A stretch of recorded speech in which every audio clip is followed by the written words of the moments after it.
On the media. The media are the people's eyes and ears. Hence, whoever controls the media controls what the people see and hear, and therefore what they know. There is an unhealthy attitude in modern society, which is one of blind trust in news media. The source of this trust is multiple. From mere naivety to indifference, from news medias which are historically reliable to confirmation bias. From the moment where they can speak and understand the world around them, citizens of the Western world are trained to believe that what the news tell them about the world is true. Worse, they are trained to believe that doubting what it is said on the news is tantamount to insanity. But why? What guarantee do we have that what is being said on the news and written in the papers is truthful? What controls the quality of the content? And who controls them?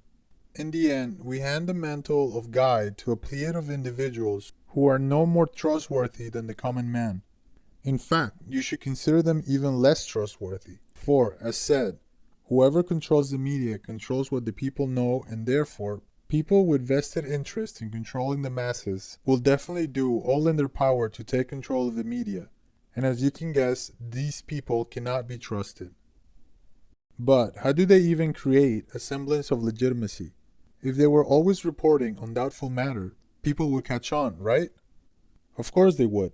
And that is why a large portion of what you see in the news is actually the truth.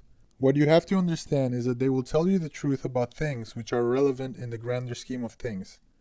They'll report on car accidents, on meaningless crimes, on sports, on celebrities, on the weather.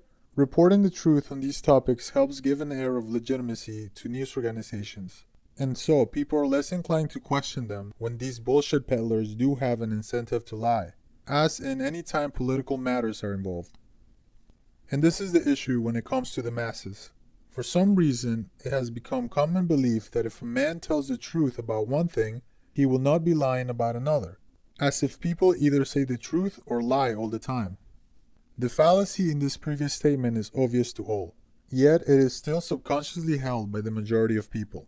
Thus, the key for freeing the masses from the control of the corrupt media of our times is to remind them of this fallacy. Force them to question the news whenever it is questionable. Show evidence of when the news lied. Evidence of governmental interference with news reporting. And do it impartially. Remember that the fact of the media's unreliability remains the same regardless of who controls it. Making people question the reliability of the mainstream media simply to redirect them to just as questionable alternatives will not help our cause.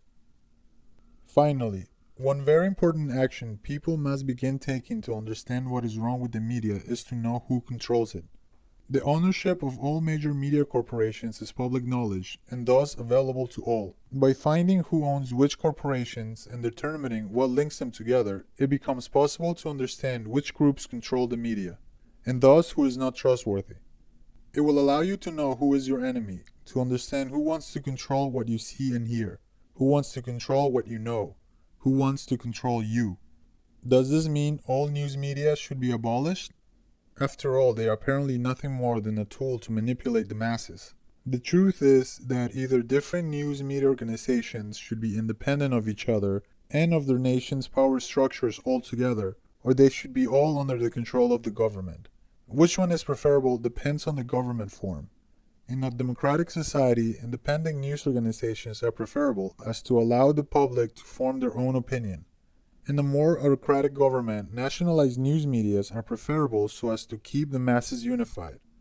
Though, as explained before, a wise leader would be well to keep his populace well informed as to keep his nation powerful. In the end, remember these facts. The media can be used to control your view of the world, and therefore you. It is necessary to determine who controls the media in order to fight back. And news media needs to be telling the truth to the people in order to keep them informed, and thus keep the nation informed.